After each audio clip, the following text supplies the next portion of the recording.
इसमें मलिक मोहम्मद जायसी जिन्होंने 12 मासा लिखा, इनकी ये रचना है। इस 12 मासा के अंतर्गत एक इसमें आपको ये हमने पहले बता दिया, इसमें दूसरा जो है वह भी हम आपको बता चुके हैं। अब तीसरा लागे हूँ महापरई अवपाला, तो इसमें महा का महीना आ गया। और अब इसमें हम सबसे पहले आप देखते हैं कि ये देखना है कि किस प्रकार से हमें ये भावार्थ अर्थ जो है किस प्रकार से हमें लिखना चाहिए, उसी के अंतर्गत ये करते हैं। तो सबसे पहले हम इसमें क्या करते हैं, सबसे पहले संकेत लिखते हैं। संकेत के बाद में इसमें संदर्भ होता है, संदर्भ के बाद प्रसंग है और प्रसंग के बाद व्याख्या होती है। तो ये क्रम हमारा पूर्ण रूप से पूरा होना चाहिए। और व्याख्या अर्थात भावार्थ के बाद में हम इसका विशेष लिखते हैं। तो ये सारे कार्य शीर्षक के अंतर्गत हमें करने चाहिए और तभी सबसे अच्छा भावार्थ होता है। तो इसमें पहला कि लागे हूँ महापरई अवपाला बिरहा काल भयऊ जड़ काला पहल तन रुई जो झाँपे हहली अधिक ही काँपे आई सूर हुई तपुरे नाहा ते ही बिनु जाल में छूटे माहा एही मास उपजई रस मूडू बिरह पवन हुई मारवी झोला नैन चुवई जिस माकुट नीरू घिया नहीं हार रही कोई डोरा टूटे ही बुंद परही जस ओला ते ही जल अंग लाग सर चीरू केहिक सिंगार को पहिल पटोरा तू सो भंवर मोर जोवन फूलू तुम बिनु कंता धनी हरी तन तिनवर भा डोर तेही पर बिरह जराई कही जहन उड़ावा झोर। तो इस प्रकार से यहाँ पर ये आपका पद है। इस पद के अंतर्गत यहाँ जायसी ने विरहिणी नायिका के माघ मास में हो रहे कष्टों का यहाँ पर वर्णन किया है।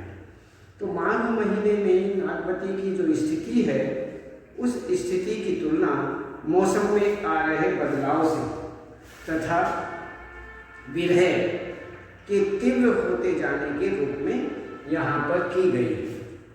तो इसमें ये प्रसंग हुआ। और आप माघ महीने की व्याख्या देखते हैं। माघ महीने के शुरू होते ही पाला पड़ने लगता है। विरह की वेदना का विस्तार मृत्यु की तरह हो गया है।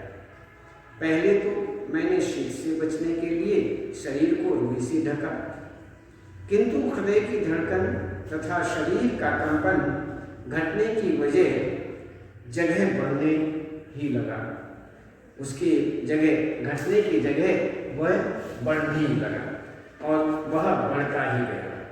तो इस प्रकार से हृदय की धड़कन और अधिक कंपायमान होती चली गई। इस महीने में जैसे सूर्य के ताप में थोड़ी बहुत गर्मी रहती है, लेकिन स्वामी के आने पर ही शीत से मुक्ति मिल सकती है, उनके बिना जाड़ा नहीं छूटेगा।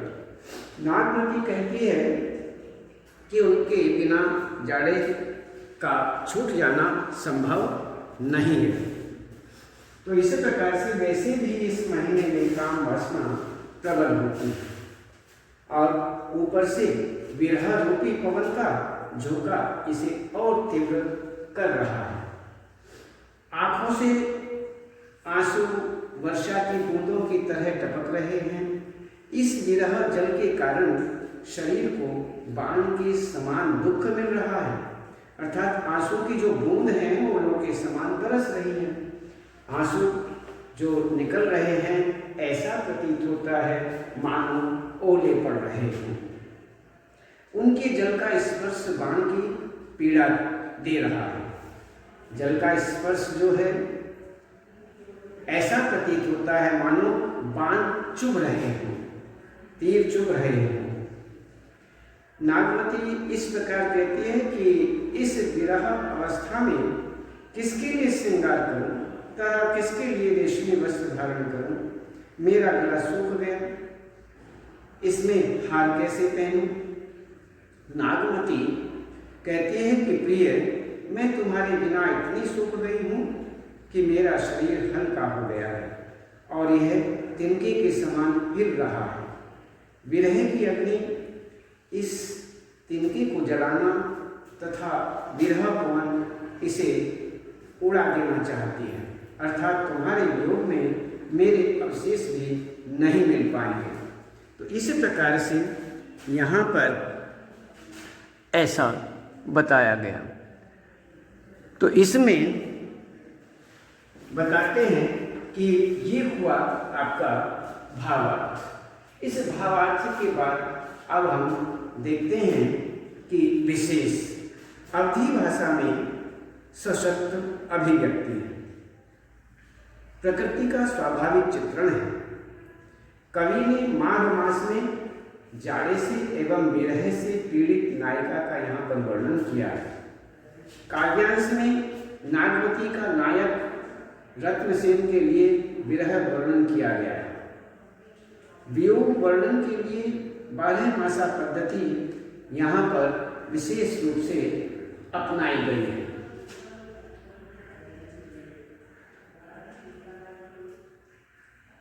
माहुत देशज शब्द है, किसान जाड़े में होने वाली वर्षा को माहुत कहते हैं और वियोग पक्ष का यहाँ पर विशेष रूप से चित्रण किया गया है। तो अब हम इसी ही पद का काव्य सौंदर्य देखते हैं।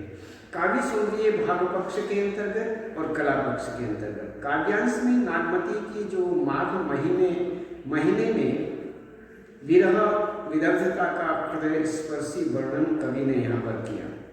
माघ मास की प्रकृति का स्वाभाविक वर्णन कवि के ऋतु मास ज्ञान का परिचायक है, अर्थात वह उस ज्ञान को भली भांति जानते हैं। वियोग श्रृंगार रस का यहाँ पर चित्रण किया गया है। कला पक्ष के अंतर्गत अवधी भाषा के स्वाभाविक प्रयोग के साथ में सशक्त भाव की अभिव्यक्ति हुई है। काव्यांश में यहाँ पर काव्यांश में कड़वट छंद कैसैली का यहाँ पर प्रयोग किया गया है और काव्यांश में अनुप्रास अलंकार का प्रयोग सर्वत्र देखने योग्य है। हहली में पुनरुक्ति प्रकाश, विरहा काल, विरह पवन, जौवन फूलू में रूपक अलंकार, अटूटे ही बुंद परही जस ओला में उपमा एवं अनेक जगह अतिशोक्ति अलंकार भी है। काव्यांश में माधुर्य गुण विद्यमान है और छंद, दोहा और चौपाई है। तो इस प्रकार से यहाँ पर ये इनका काव्य सौंदर्य के अंतर्गत हुआ। अब हम इसमें आगे वाला पद देखते हैं कि फागुन पवन झकोरे बहा, चौगुन सिंह जाई की सहा, तन जस पियर पात भा मोरा, बिरहन रहाई पवन हुई झोरा। तरीबर झरई झरई पन ढांखा, भई अनपत फूल फर शाखा, करिन बनाफति किन्न हुलासु, मोह कहाँ भा जग दून उदासु। फाग करही सब चांचरी जोरी, मोही जे लाई दिन जसी पूरी, जो पेन पियरी जरत अस भावा, जरत मरत मोहि रोष ने आवा, राति हूँ देवस यहीं मन मोरे, लागू कंत छार ज्यों तोरे। यह तन जारम छार कई कहूँ कि पवन उड़ाऊँ, मकु तेई मार्ग हुई परम कंत धरे ही ज्यों पाओ। तो इसी प्रकार से यहाँ पर, उसी प्रकार से यहाँ पर संकेत, संदर्भ, प्रसंग में जायसी ने फाल्गुन मास में हो रहे विरही नायिका के कष्टों का, यहाँ पर भी कष्टों का ही वर्णन किया। तो इसी प्रकार से यहाँ पर हम इसका अर्थ देखते हैं, व्याख्या। तो फाल्गुन महीने में हवा के झोंकों से ठंड में अत्यंत वृद्धि हो जाती है, वृद्धि हो रही है। इस समय ठंड को सहना कठिन है। नागवती कहती है कि मेरा शरीर पत्ते के समान पीला पड़ गया है तथा विरह तो जैसे हवा का झोंका बन गई है। संभव है यह मुझे समाप्त कर देगी। वन में खड़े पलाश के पत्ते झड़ करके गिर रहे हैं तथा शाखाओं में फूल लग गए हैं। ऐसा हो गया है। सभी वनस्पतियों में उल्लास का संचार हुआ है। इसके विपरीत मेरा दुख तो और बढ़ गया है। सब लोग फाग में आनंदित हो रहे हैं, किंतु मेरे हृदय में होली की आग जल रही है। यदि मेरे स्वामी मुझे इस अवस्था में देखते तो मुझे अपने जलने पर क्रोध नहीं आता। मुझे विरह अग्नि में जलने से मुझे क्रोध नहीं आता, मुझे परेशानी नहीं होती, कष्ट नहीं होता। तो इस प्रकार, क्योंकि वे यह तो देख लेते कि मैं किस प्रकार से जल रही हूँ, तो मुझे अपने जलने का क्रोध नहीं, क्योंकि वे यह तो देख लेते कि मैं उसके विरह में कितनी वेदना सह रही हूँ, कितना कष्ट सहन कर रही हूँ। ये तो स्वयं अपनी आंखों से देख लेते। तो नागमती कहती है कि दिन रात मेरे मन में यही इच्छा है, हर समय मेरी यही इच्छा बनी रहती है कि अपने स्वामी की सेवा में लगी रहूं। हर टाइम मैं ये चाहती हूँ। लेकिन नागमती की आकांक्षा है कि वह अपने शरीर को जला करके भस्म कर दे और फिर पवन से कहे कि मेरे इस भस्म को उन रास्तों पर उड़ा ले जाना जिनसे होकर मेरे स्वामी के चरण आगे बढ़े। अर्थात नागमती अपने स्वामी के चरणों में अपने जीवन को सफल बनाना चाहती है, सफल मानती है। तो इस प्रकार से यहाँ पर ये एक भावार्थ व्याख्या के रूप में ये बताया गया। इसी के साथ साथ इसका विशेष जो है उसके विषय में देखते हैं। भाषा अवधि है, इस पद में भाषा अवधि है। नागमती रत्नसेन के विरह में व्याकुल है। विरह वर्णन में भी प्रकृति चित्रण की यहाँ पर स्वाभाविकता दी गई है। फागुन में पवन झकोरों से ही चलता है। 12 मासा पद्धति को यहाँ पर विशेष रूप से अपनाया गया है। पवन के झकोरों से जाड़ा बढ़ जाता है। इस काव्यांश में विरह दग्ध नायिका को एक गृहस्थ स्त्री के रूप में प्रस्तुत किया गया है और सामाजिक मर्यादा का ऐसा चित्रण प्रेम कथाओं में कम ही है, कम मिलता है। तो इसी प्रकार से यहाँ पर इस प्रकार का वर्णन किया गया है। तो काव्य सौंदर्य के अंतर्गत हम देखते हैं भाव पक्ष, कला पक्ष के अंतर्गत कि यहाँ पर कला पक्ष और भाव पक्ष, इसमें फागुन महीने में नागमती की विरह व्यथा का मार्मिक वर्णन यहाँ पर किया गया है। और नागमती जो है, नागमती अपने प्रिय रत्नसेन का सामीप्य पाने के लिए आत्म बलिदान करने के लिए तैयार है। पवन का झकोरों से बहना, जाड़े का बढ़ना, पत्तों का पीला पड़ जाना, वृक्षों का पत्र विहीन हो जाना, वनस्पति का प्रसन्न हो जाना आदि जो वर्णन है, कवि की सूक्ष्म प्रकृति निरीक्षण शक्ति का द्योतक माना जाता है।